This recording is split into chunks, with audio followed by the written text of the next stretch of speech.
بسم اللہ الرحمن الرحیم۔ شروع اللہ کے نام سے جو بڑا مہربان نہایت رحم والا ہے۔ والصلاة والسلام على سيد الأنبياء والمرسلين وعلى آله وأصحابه أجمعين، أما بعد فأعوذ بالله من الشيطان الرجيم، بسم الله الرحمن الرحيم۔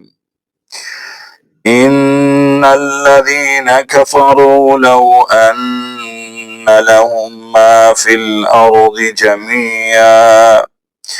جميعا ومثله معه ليفتدوا به من عذاب يوم القيامة ما تقبل منهم ولهم عذاب أليم۔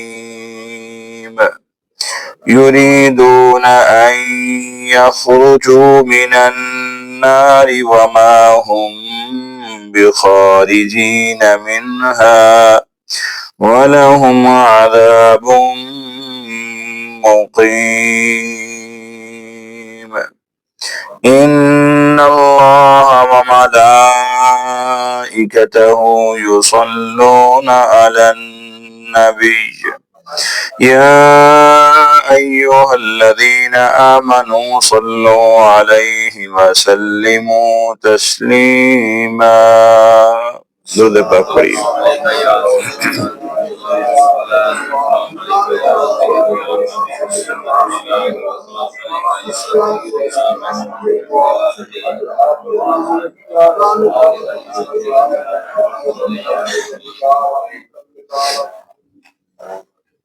اللہ رب العزت کا فضل و کرم ہے، جس مال کے کائنات کی توفیق سے نماز فجر با جماعت نصیب ہوئی۔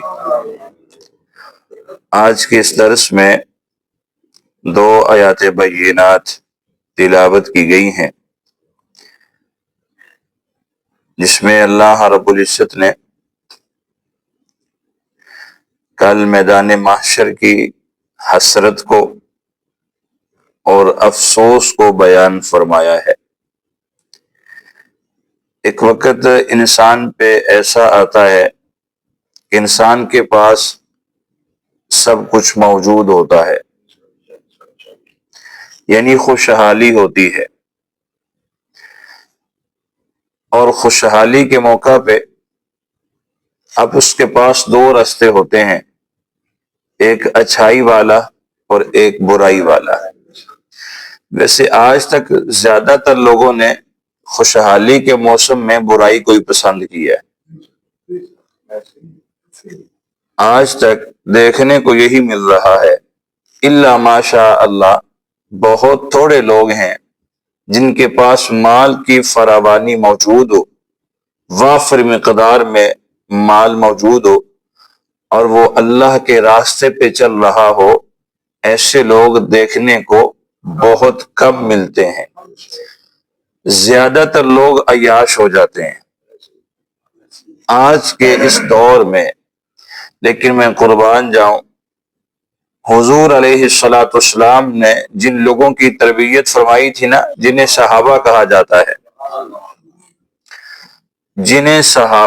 جاتا ہے، اگر ان کے پاس مال کی فراوانی بھی آئی ہے اور مال اللہ نے انہیں وافر مقدار میں عطا بھی فرمایا ہے، تو وہ پھر بھی اپنے آپ کو 5 وقت اللہ کے دربار میں صحیح معنوں میں جھکاتے رہے، اور اس وحدہ لا شریک کا، کائنات کے رب کا شکر ادا کرتے رہے ہیں، اور ہمیشہ وہ یہ جملہ کہتے رہے، اللہ یہ جو تو ہمیں دے رہا ہے یہ تو اپنے محبوب کی برکت سے دے رہا ہے، ورنہ ہم اس قابل ہی نہیں تھے۔ ہم اس قابل نہیں تھے کہ ہمیں تو کچھ دیتا، لیکن تیرے خزانے بھرے ہوئے ہیں، ہمیں تیرے خزانوں سے جو کچھ بھی ملتا ہے تو اپنے محبوب کی برکت سے عطا فرما دیتا ہے۔ آج کافر لوگ، عیسائی لوگ، یہودی لوگ، مجوسی لوگ، جتنے بھی غیر مسلم ہیں، عیاش ہیں یا نہیں؟ بولیے۔ اچھا، وہ عیاش اس لیے ہیں کہ ان کے پاس مال کی فراوانی ہے اور ان کا مال انہیں عیاشی سکھاتا ہے اور وہ عیاشی کرتے ہیں۔ ان کے پاس ایک چیز نہیں ہے اور وہ چیز بڑی قیمتی ہے، اور وہ اتنی قیمتی چیز ہے، اتنی قیمتی چیز ہے جو اللہ نے انہیں نہیں دی، اپنے محبوب کی برکت سے ہمیں عطا فرما دی۔ وہ لوگ اس چیز سے محروم ہیں، اور وہ چیز ہے ایمان۔ کیا؟ ایمان۔ اتنی طاقتور چیز ہے اور اتنی قیمتی چیز ہے، حضور علیہ الصلوۃ والسلام نے ارشاد فرمایا کہ دنیا میں ایمان سے زیادہ قیمتی چیز کوئی بھی نہیں ہے۔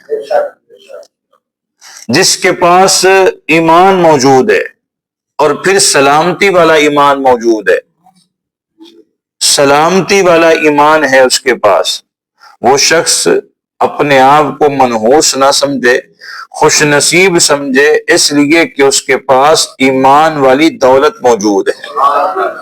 اور قرآن کی آج کی یہ 2 آیات بینات بتا رہی ہیں کہ کل اس کافر کو کہا جائے گا کہ اگر تیرے پاس پوری دنیا کا مال ہو، گویا کہ تو پوری دنیا کا مالک ہو، اور آج میدان محشر میں اگر تجھے یہ کہا جائے کہ ساری دنیا جس کا تو مالک ہے وہ ہمیں دے دو، ہم تمہاری جان چھوڑ دیں گے، آج کی سختیوں سے، میدان محشر کے عذاب سے، تو کیا تم دینا پسند کر لو گے؟ کافر فوراً ہاں میں جواب دیتا ہے۔ اس دن جتنی سختی ہوگی نا میرے اوپر، کافر کہتا ہے، اس دن جس قدر سزائیں مجھے مل رہی ہوں گی، میرے پاس دنیا جتنی دولت اور بھی ہوگی تو میں وہ بھی دینے کے لیے تیار ہو جاؤں گا کہ یہ لے لو، مجھے کسی طرح بخش دو۔ لیکن اللہ فرماتا ہے اگر تو اس دنیا کو 2 مرتبہ بھی دینے کی خواہش کرے تو ہم پھر بھی تجھے معاف نہیں کریں گے، اس لیے کہ تجھے ہم نے جو زندگی دی تھی اس زندگی میں تجھے سمجھ نہیں آئی کہ میں نے اس جنت کا مالک اپنے محبوب کو بنایا، تو ان کا کلمہ کیوں نہیں پڑھ سکا، ان کا مرید کیوں نہیں بن سکا؟ آیات بینات کا ترجمہ پوری توجہ سے سنیں گے تاکہ مسئلہ واضح ہو سکے۔ ارشاد فرمایا، ان الذین کفروا، بے شک وہ لوگ جنہوں نے کفر کیا ہے، لو ان لہم ما فی الارض جمیعا، بسبب اس کے کہ جو کچھ زمین میں ہے تمام کا تمام، ومثلہ معہ، اور اتنا اور کچھ اگر کافر کے پاس موجود ہو، لیفتدوا بہ من عذاب یوم القیامہ، قیامت کے عذاب سے بچنے کے لیے اسے کہا جائے کہ فدیہ دے دو، کہ جو تیرے پاس ہے پوری دنیا کا مال، فدیہ دے دو، ما تقبل منہم، وہ فدیہ دینے کے لیے تیار ہو جائے گا، ما تقبل منہم، لیکن ہم اس سے قبول نہیں کریں گے، ما تقبل منہم، اس سے قبول نہیں کیا جائے گا، ما تقبل منہم، اس سے قبول، وَلَهُمْ عَذَابٌ عَلِيمٌ، اور ان کے لیے دردناک قسم کا عذاب ہے، یریدون ان یخرجوا من النار، اگلی آیت یہ کہتی ہے یریدون، جمع لے کے آئے ہیں اللہ کہ کافر ارادہ کریں گے، کیا کریں گے؟ ان کا ذہن یہ ہوگا ان یخرجوا، یہ کہ انہیں نکال لیا جائے، انہیں کہاں سے؟ من النار، کہاں سے؟ بولے یہ کہ انہیں نکال لیا جائے آگ سے. وما هم بخارجین من النار وما هم بخارجین منها، نہیں انہیں نکالا جائے گا جہنم سے. ان کی خواہش ہوگی کہ ہمیں، لیکن انہیں وَلَهُمْ عَذَابٌ مُقِيمٌ، اور ان کے لیے ہمیشگی والا عذاب ہے. کون سا؟ کون سا؟ عذاب مقیم، ہمیشہ رہنے والا ان کے لیے عذاب ہے. یہاں رک کے ایک بات ہے، مسلمان یقیناً گناہگار ہے، یقیناً گناہگار ہے، کوئی شک نہیں ہے. ہم عام لوگ ہیں، ہم سے روزانہ کی بنیاد پہ اتنے گناہ ہو جاتے ہیں، اتنے سارے گناہ ہو جاتے ہیں. کبھی نظروں والا گناہ، کبھی زبان والا گناہ، کبھی ہاتھ والا گناہ، کبھی حسد والا گناہ، کبھی غیبت اور چغلی والا گناہ. یعنی یہ وہ گناہ میں گنوا رہا ہوں جو کہ کبائر گناہ میں آتے ہیں، بڑے بڑے گناہ ہیں. اور یہ گناہ ہم نہ چاہتے ہوئے بھی روزانہ کئی دفعہ کر جاتے ہیں. ہم اپنے شعبے سے تعلق رکھتے ہیں نا، تو اس شعبے کے افراد کی غیبت ہم سے روزانہ ہو جاتی ہے. جس شعبے سے ہم واقف ہیں اس شعبے کے لوگ ہم سے کب بچے ہوئے ہیں. مارکیٹ میں ایک شخص بیٹھا ہوا ہے، اس کی دکان کسی بھی چیز کی ہے، بزنس اس کا جیسا بھی ہے، وہ اپنے جیسے لوگوں کے ساتھ، اس کے بزنس جیسے جو دوسرے لوگ ہیں، وہ ان سے کبھی بھی خوش ہو سکتا، راضی ہو سکتا؟ بولیے. بلکہ ہمیں دوسری دکان پہ جاتا ہوا انسان میری دکان چھوڑ کے وہ دکھتا ہے، تکلیف دیتا ہے کہ یہ میرا جاننے والا بھی ہے، میری دکان چھوڑ کے آگے کیوں جا رہا ہے. یہ روزانہ کی جو باتیں ہیں یہ ہمارا سامنا کرتی ہیں، اور ہم روزانہ کے اس طرح کے گناہ کرتے ہیں. حالانکہ قرآن کیا کہتا ہے، 30 پارے میں بات پڑھ کے آئے کہ بندہ یہ بات کہہ کے بیٹھ جائے نا اپنی دکان کی کرسی پہ، ان اللہ یرزق من یشاء بغیر حساب، کہ بے شک اللہ جسے چاہتا ہے بغیر حساب کے رزق عطا فرما دیتا ہے. تو مجھے کیا لگے کوئی کدھر جائے، کوئی کہاں جائے، کوئی کسی کی دکان پہ جائے، میری نظریں نہیں دیکھ رہی کسی کو. اور اگر مجھے کوئی آ کے بتائے بھی، بھائی صاحب دیکھو آپ کو چھوڑ کے آگے جا رہا ہے، لگتا ہے کوئی انبن ہو گئی ہے، کوئی مسئلہ بن گیا ہے، ایسے لوگوں کو رفع دفع کرو. کہا کوئی مسئلہ نہیں ہے، میری قسمت میرے ساتھ ہے، اور اس دکاندار کی قسمت اس کے ساتھ ہے.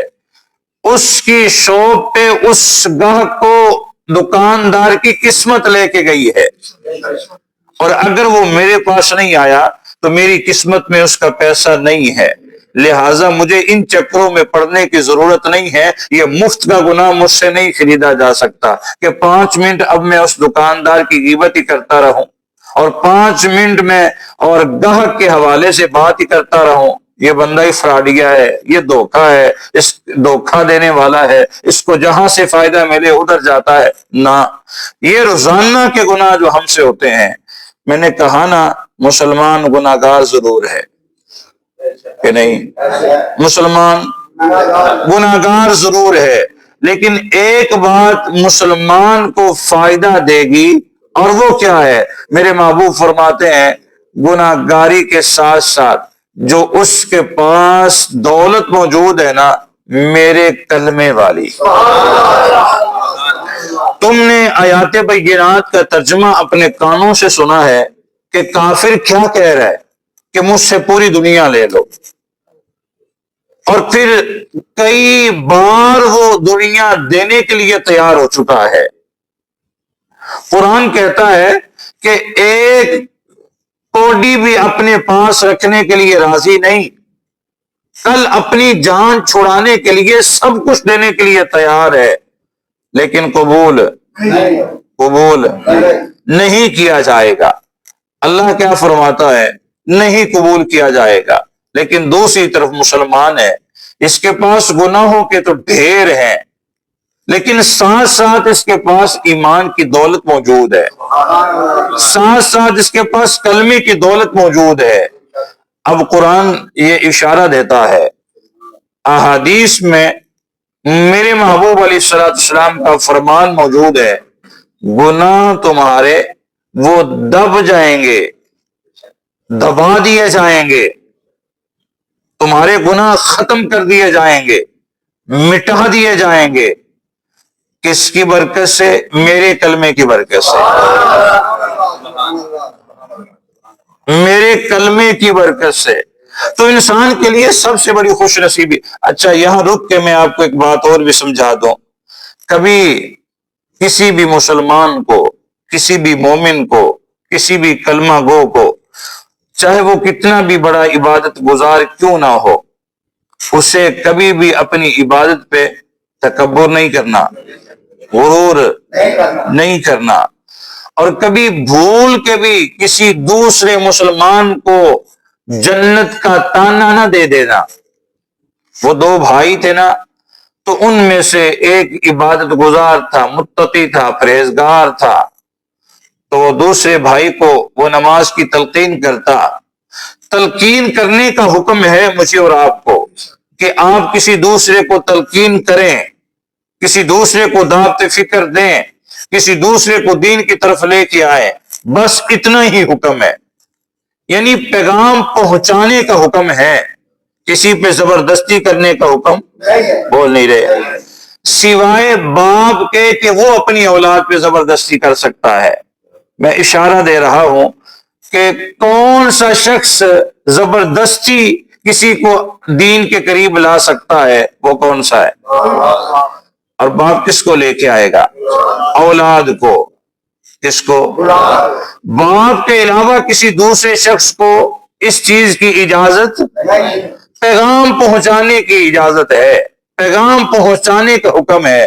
پوری کائنات کے سردار میرے اور آپ کے محبوب پاک صلی اللہ تعالی علیہ وآلہ وسلم حضور فرمایا کرتے تھے پیغام پہنچا دو، اور قرآن پاک کا یہی پارہ، چھٹا پارہ، آگے چل کے آیت آئے گی، لیکن آج چونکہ عنوان سے تعلق ہے میں پہلے تلاوت کرتا ہوں۔ قرآن کی آیت بھی یہی کہتی ہے، یا ایھا الرسول بلغ ما انزل الیک، محبوب جو آپ کی طرف ہم نے نازل کیا ہے نا، بس پہنچا دو۔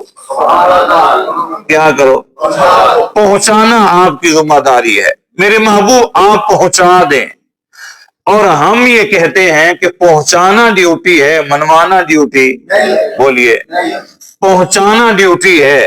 اگر آپ کے پیغام پہنچنے میں آپ اگر نکارہ ہیں، آپ پیغام پہنچانے میں اگر خاموش ہیں، پیغام پہنچانے میں اگر آپ نے خاموشی کا بندھن نہیں توڑا، تو پھر آپ مجرم بن سکتے ہیں اللہ کے دربار کے، کہ تمہاری زبان حرکت میں کیوں نہیں آئی، تم اپنے گاہک کو، تم اپنے پاس رکھے ہوئے نوجوان لڑکوں کو نماز کی تلقین ہی نہیں کر سکے، کچھ سمجھا ہی نہیں سکے، تمہاری زبان حرکت میں ہی نہیں آئی، بتا ہی نہیں سکے، باپ کو پکڑا جائے گا کہ تو سختی کر سکتا تھا، تجھے تو ہم نے اجازت بھی دی تھی، تو تھپڑ بھی مار سکتا تھا، تجھے تو ہم نے یہ بھی کہہ دیا تھا کہ تیرا بیٹا 7 سال کی عمر کو پہنچ جائے پھر نماز نہ پڑھے تو سختی کی لاٹھی اٹھا لینا، اور اگر 10 سال کو پہنچ جائے پھر میرے دربار میں نہ آئے تو تجھے ہم نے حکم دیا تھا کہ اس کا بستر الگ کر دینا، اس کا کھانا الگ کر دینا، اس کا اٹھنا بیٹھنا اپنے آپ سے الگ کر دینا۔ باپ کو سختی کرنے کی اجازت دی گئی، کس کو؟ بول نہیں رہے، کس کو؟ باپ کو سختی کرنے کی اجازت دی گئی۔ لیکن یہاں رکیے، میرے محبوب پاک صلی اللہ تعالی علیہ وآلہ وسلم حضور نے فرمایا اگر تم اپنا پیغام پہنچاؤ اور پیغام پہنچانے میں اگر تم نے تکبر سے کام لے لیا نا، تو پھر جس کو تم پیغام پہنچا رہے ہو وہ تو اللہ کے دربار میں بخشا جا سکتا ہے، لیکن تمہاری عبادت تکبر والی تمہیں جہنم کا مستحق بنا دے گی۔ اور میں کہہ رہا تھا نا کہ دو بھائی ہیں، ان میں سے ایک عبادت گزار ہے، دوسرا نکارہ قسم کا ہے، بے نمازی ہے۔ تو وہ دعوت دیتا تھا، دعوت دینا تو بنتا ہے، پیغام پہنچانا تو بنتا ہے۔ ایک دن اس نے کہہ دیا تو بے نمازی شخص ہے، جہنمی شخص ہے۔ کون سا؟ یعنی اس قدر اپنے تکبر میں آیا کہ اپنے آپ کو جنتی کہہ رہا ہے اور اگلے بندے کو اللہ کیا فرماتا ہے؟ بتا میرے بندے، کیا جنت اور جہنم کا مالک تو تھا؟ تو نے یہ بات کیوں کی کہ تو جہنمی ہے؟ تو نے یہ تانا کیوں دیا؟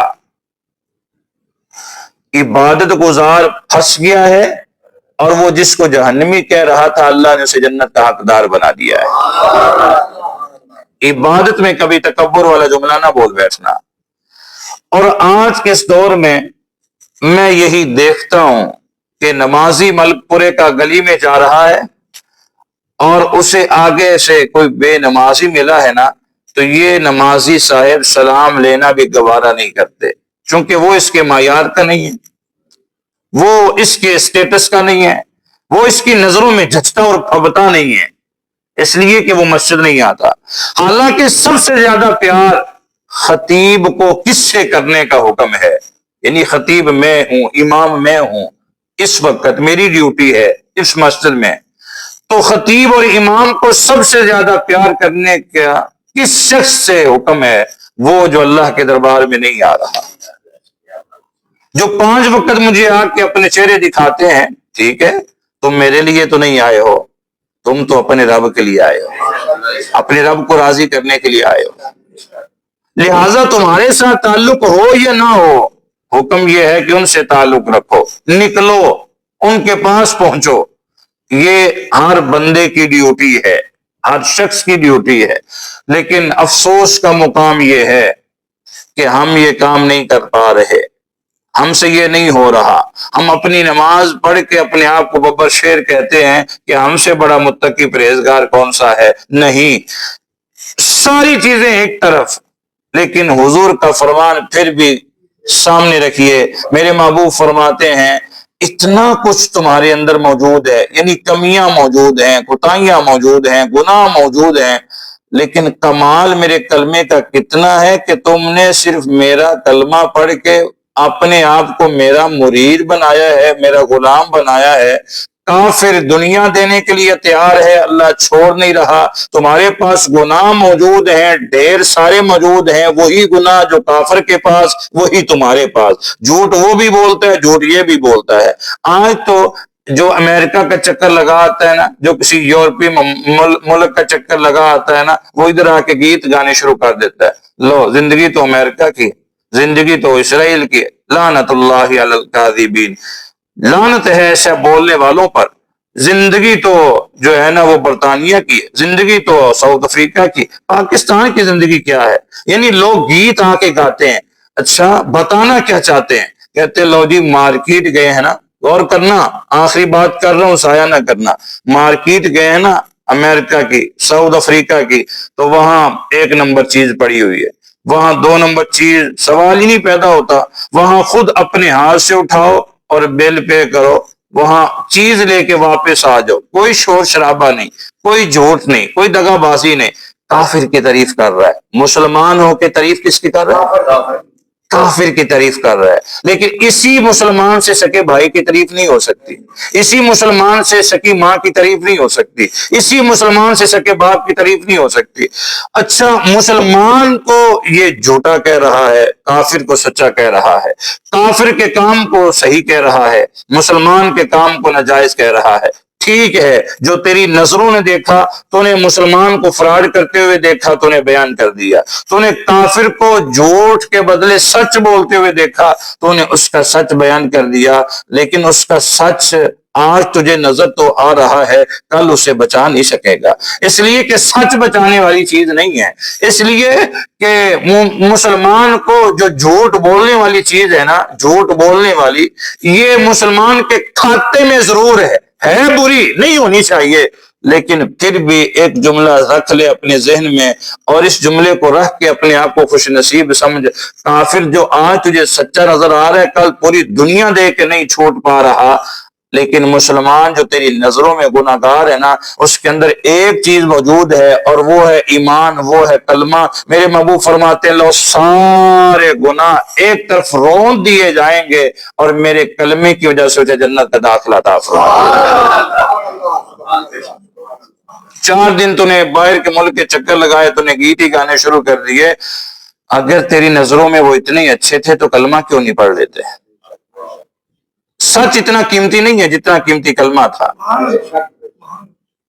سچ اتنا قیمتی نہیں ہے جو تجھے وہاں سے سننے کو ملا جتنا قیمتی کلمہ تھا جو اس کے پاس موجود نہیں۔ ہاں اگر اس کے پاس کلمہ موجود ہوتا تو پھر تو تعریف کرتا، پھر تیرا تعریف کرنا بنتا، پھر تو واقعی کہتا کہ یار واقعی ادھر کے جو مسلمان ہیں نا، جملوں میں بھی فرق ہوتا ہے یار، وہ ادھر کے جو مسلمان ہیں نا کمال کے مسلمان ہیں، وہ جھوٹ نہیں بولتے، وہ دغا بازی نہیں کرتے، وہ فراڈ نہیں کرتے، وہ دھوکہ نہیں کرتے۔ سنیے حضرت انس بن مالک، غور کرنا، صحابی رسول ہیں رضی اللہ تعالی عنہ، آپ فرماتے ہیں قیامت کے دن جب کافر کو پیش کیا جائے گا، کس کو؟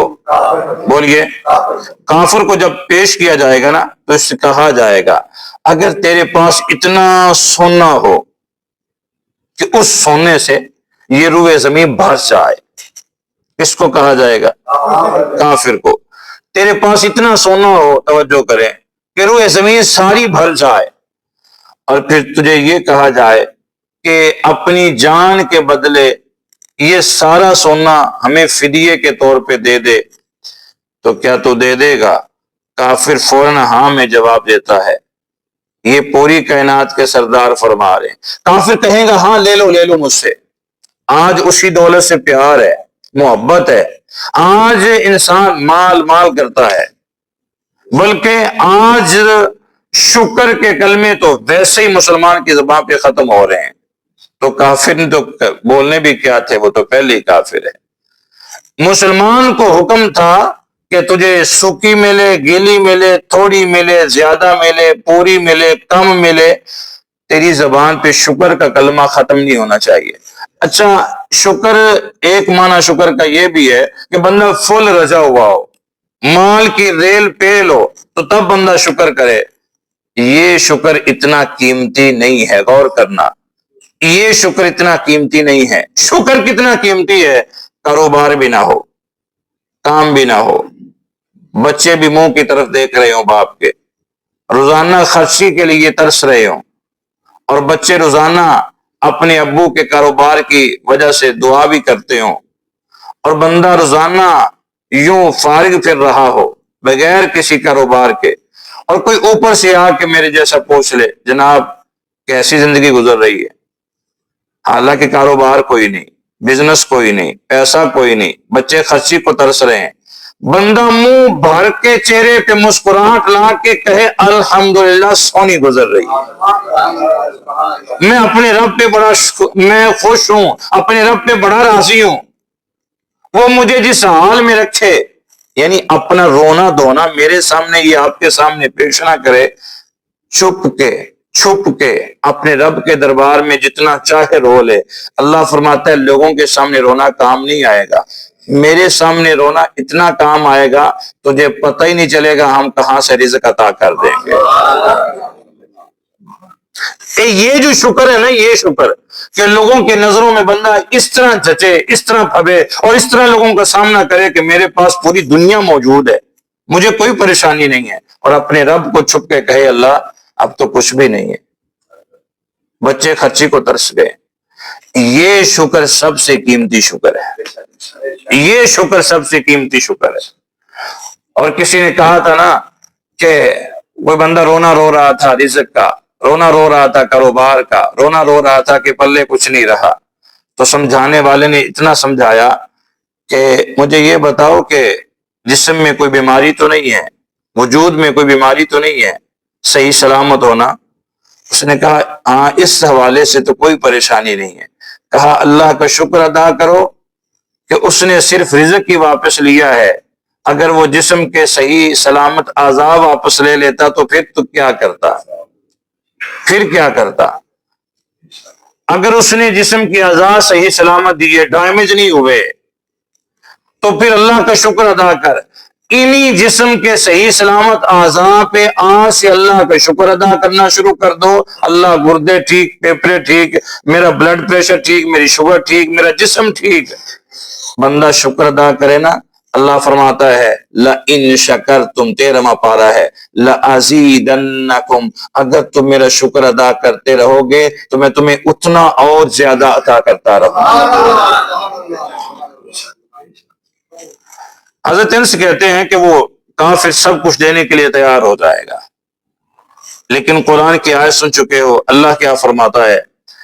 اللہ فرمائے گا ہمیں اس چیز کی ضرورت نہیں ہے، میں نے جب تو دنیا میں تھا نا، اللہ کافر کو فرمائے گا جب تو دنیا میں تھا تو اس سے بہت ہلکی چیز میں نے تجھ سے مانگی تھی، میں نے تجھ سے اس سے بہت ہلکی چیز، اور کام بھی بڑا آسان سا تھا، جو تجھے کرنے کو کہا گیا تھا وہ تو نہیں کر سکا نا، تو آج یہ تیرا سونا جو پوری روئے زمین پہ پھیلا ہوا ہے اس کی ہمیں ضرورت نہیں ہے، اس تیرے مال سے میں تجھے جہنم کے اندر اوندے منہ کر کے گرا دیا جائے گا۔ وہ کافر کہے گا کہ مجھ سے کون سی چیز کا سوال تھا جو میں نہیں دے سکا؟ اللہ فرماتا ہے، قرآن ہے قرآن، اللہ فرماتا ہے میں نے تجھے کہا تھا کہ میرے ساتھ کسی کو شریک نہ ٹھہرانا، میرے ساتھ۔ آج اللہ کا سوال ہے اپنے ہر بندے سے، جتنے تم بیٹھے ہو، ہم میں سے ہر ایک سے، جتنی بھی اس کی مخلوق ہے نا انسانی شکل میں، ہر شخص سے اس کا سوال ہے، اور قرآن کہہ رہا ہے آج یہ سوال اگر کسی کو سمجھ نہ آیا تو کل پوری کائنات دے کے بھی نہیں چھوڑ سکتا۔ آج یہ سوال سمجھ میں آ جانا چاہیے جو کل کافر کو آ جائے گا، آج نہیں آ رہا، آج کئی مسلمانوں کو بھی نہیں آ رہا، کئی چادریں چڑھاتے پھر رہے ہیں درباروں پہ، کئی منتیں مانتے پھر رہے ہیں درباروں پہ، اور پھر ایک گناہ کر کے نا اس کو سمجھتے ہیں شاید ہم نے نیکی کی ہے، شاید ہم نے ثواب کمایا ہے۔ وہ بجما شریف کے پیر صاحب ہیں، عالم ہیں، مفتی ہیں، کیا کمال بات کی ہے انہوں نے۔ وہ فرمانے لگے کہ اللہ کے ولیوں کو تمہاری چادروں کی ضرورت تو نہیں ہے، یہ کیوں ڈھول کی تھاپ پہ لے کے جاتے ہو، کیوں ناچتے ہوئے جاتے ہو؟ یہ دین تو حضور لے کے نہیں آئے تھے، لیکن تیرے پتوں کی میں یہ گناہ بھی میں میلوں پہ دیکھتا ہوں، ہر گلی میں گزرتا ہوا دیکھتا ہوں۔ یہ شرک ہے بہت بڑا اللہ کے ساتھ، اور اللہ کا سوال ہے اپنے ہر بندے سے، یہ کام نہ کرنا، یہ کام نہ کرنا۔ اس ایک گناہ کی وجہ سے کافر کی پوری دنیا ہم نے زیرو کر دی ہے کہ تیری پوری دنیا بھی تیرے منہ پہ مارتے ہیں، جہنم کا مستحق تجھے بنا رہے ہیں، اس لیے کہ تو ہمارے ساتھ شریک ٹھہراتا رہا، شریک ٹھہراتا رہا، کبھی بتوں کے سامنے، کبھی کس کے سامنے، کبھی کس کے سامنے۔ لیکن مسلمان ہو کے کلمہ پڑھ کے یہ شرک کرے اللہ کے ساتھ تو قرآن کہتا ہے ان الشرک لظلم عظیم۔ اور مسلمان کئی کام ایسے بھی کر جاتا ہے، میں نے جی وہ دیگ مانی ہے فلاں دربار پہ، تجھے کس نے کہا تھا کہ یہ دیگیں ماننا جائز تھا درباروں پہ؟ بتانا ساری زندگی کا یہ شرک تو نے کیا ہے اور تو اب تک کرنے کا ارادہ رکھتا ہے، تو سمجھتا ہے تجھے بیٹا وہاں سے ملے، بچہ وہاں سے ملے، بیٹی وہاں سے ملی ہے، اعلیٰ درجے کا یہ شرک ہے جو تو کرتا ہے، ساتھ ساتھ نماز پڑھی جا رہا ہے، اور پھر تو کہے کہ میرے مسلک کے، میرے مذہب کے کسی مفتی نے حق بیانی نہیں کی تو جھوٹا ہوگا، اس لیے کہ میں بھی تیرے دین کا ہوں، تیرے مذہب کا ہوں، تیرے مسلک کا ہوں۔ اگر میں حقیقت سے پردہ اٹھا کے بیان کر رہا ہوں نا تو پھر تجھے بھی سمجھ آنی چاہیے کہ ہمارا بندہ ہمیں سمجھا رہا ہے تو مجھے اب تو عقل کرنی چاہیے کہ یہ جو سارے کرتوت میں کرتا رہا ہوں یہ دین نہیں ہے، یہ شرک ہے، یہ گناہ ہے۔ اللہ کا سوال ہے اپنے ہر بندے سے، میرے سامنے کسی کو شریک نہ ٹھہرانا، میرے سامنے کسی کو شریک نہ ٹھہرانا۔ سیدہ فاطمہ الزہرا رضی اللہ تعالی عنہا، آپ نے تو پریکٹیکل کر کے نا امت کو سمجھا دیا، امت کی بیویوں کو سمجھا دیا، امت کی عورتوں کو سمجھا دیا۔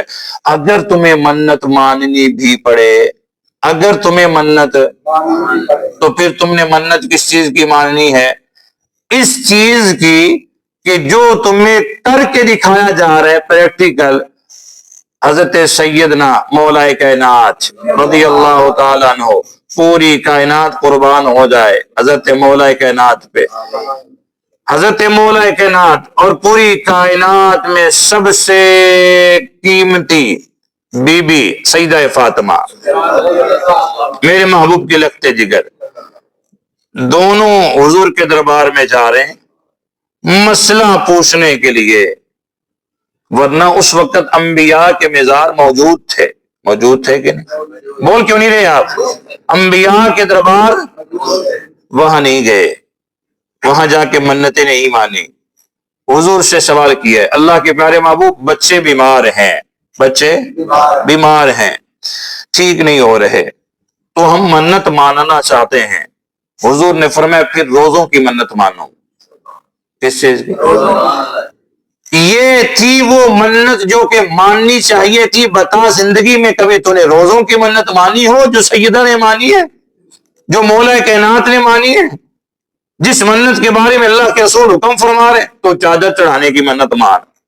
اور کئیوں کی منتیں ایسی ہیں، اللہ اے میرا کام ہو جائے، اللہ کو تو کہتے ہی نہیں، جس دربار پہ جاتے ہیں وہاں جا کے کہتے ہیں بابا اے میرا کام ہو جائے نا، ڈول دی تھاپ تے آواں گا نچدا ہویا تے شرک کردا ہوا آیاں گا، استغفر اللہ۔ کئی ایسے بدبخت سکی بہنوں کو ڈانس کرواتے ہوئے دربار پہ لے کے آتے ہیں، پوچھا جائے یہ کیا ہے، کہتے ہیں یہ منت مانی ہوئی تھی کہ ڈھول کی تھاپ پہ بہنیں نچاتا ہوا آؤں گا۔ کون سی عبادت ہے یہ؟ کہاں سے لے کے آئیں یہ عبادت؟ یہ اللہ کے رسول نہیں لے کے آئے، یہ منتیں نہیں ہے، یہ اعلیٰ درجے کا شرک ہے۔ اور اگر تم اس شرک میں مبتلا رہے، تمہاری عورتیں اس شرک میں مبتلا رہی، تو پھر کافر تو پوری دنیا دے کے اس کی جان نہیں چھوٹ رہی، اور وہی گناہ اس کے پاس ہے، وہی گناہ تمہارے پاس ہے۔ اللہ نے مسلمان کو ایک ہی حکم دیا ہے، اللہ فرماتا ہے تیرے گناہ اپنی جگہ، باقی سارے معاف کر دوں گا، سارے چھوڑ دوں گا، سارے میں نے پہلے کہا تھا نا، مسلمانوں کے گناہ سارے دب جائیں گے، رون دیے جائیں گے، ختم کر دیے جائیں گے۔ اللہ فرماتا ہے اپنے محبوب کے کلمے کی برکت سے بخش دوں گا، لیکن ایک گناہ نہ کر کے آئیں۔ وہ کون سا ہے؟ یہ مسلمان کو بھی وارننگ دی ہے، سارے معاف کر دوں گا، بڑے سے بڑا، قتل بہت بڑا گناہ ہے، ہو جائے گا معاف، لیکن ایک گناہ تیرے کھاتے میں نہ ہو، ایک گناہ تیرے پلے میں نہ ہو، وہ شرک ہے۔ اگر اس گناہ سے بچ گئے نا تو پھر مسلمان کا خاتمہ بھی ایمان پہ ہوگا۔ حضرت سفیان ثوری رحمت اللہ تعالی علیہ، آخری بات ہوگی، حضرت سفیان ثوری رحمت اللہ تعالی علیہ، آپ نا بہت بڑے اللہ کے ولی ہیں، بہت نام تھا آپ کا، لیکن ایک ایسا وقت آیا کہ جب انسان پہ وہ آخری وقت آتا ہے نا، تو بڑے بڑے جو شیر دل لوگ ہوتے ہیں نا، وہ بھی زیرو ہو جاتے ہیں۔ یہ جو ہمارے بزرگ ہیں جو کہ 60 65 سال 70 سال کی عمر کو پہنچ چکے ہیں، وہ جوانی کو آج یاد کر کے کہتے ہیں کبھی ہم بھی تمہاری طرح جوان تھے، بلکہ تم سے اچھے جوان تھے، ہماری طاقتیں تم سے زیادہ تھی، لیکن آج چلنے کی طاقت ختم ہوتی جا رہی، بیٹھنے کی طاقت ختم ہوتی جا رہی، مرضیں لاحق ہو گئی ہیں، دن بدن کمزور ہو گئے ہیں، ہڈیوں میں میخی ختم ہو گئی ہے، ہڈیاں کمزور پڑ گئی ہیں۔ سنیں میرے محبوب پاک حضور نے ارشاد فرمایا کہ اپنے رب کو اتنا راضی کر لو، اتنا راضی کر لو، دوستی اپنے رب سے اتنی لگا لو کہ اس مشکل ویلے جو ہر انسان پہ مشکل ویلا آنا ہے، تمہیں کوئی پریشانی نہ ہو، پہلے سے تمہاری دوستی لگی ہوئی ہو، پہلے سے تمہاری یاری لگی ہوئی ہو۔ حضرت بلال حبشی پاک رضی اللہ تعالیٰ عنہ، ان کو یہی تو مسئلہ تھا کہ جب موت نظروں کے سامنے آئی نا تو پتہ چل گیا کہ آج اس دنیا سے میں جانے لگا ہوں، تو موت کو خود آوازیں دے رہے ہیں، آجا مجھے اپنی آغوش میں لے لے، مجھے اپنی آغوش میں، موت کو آوازیں دے رہے ہیں۔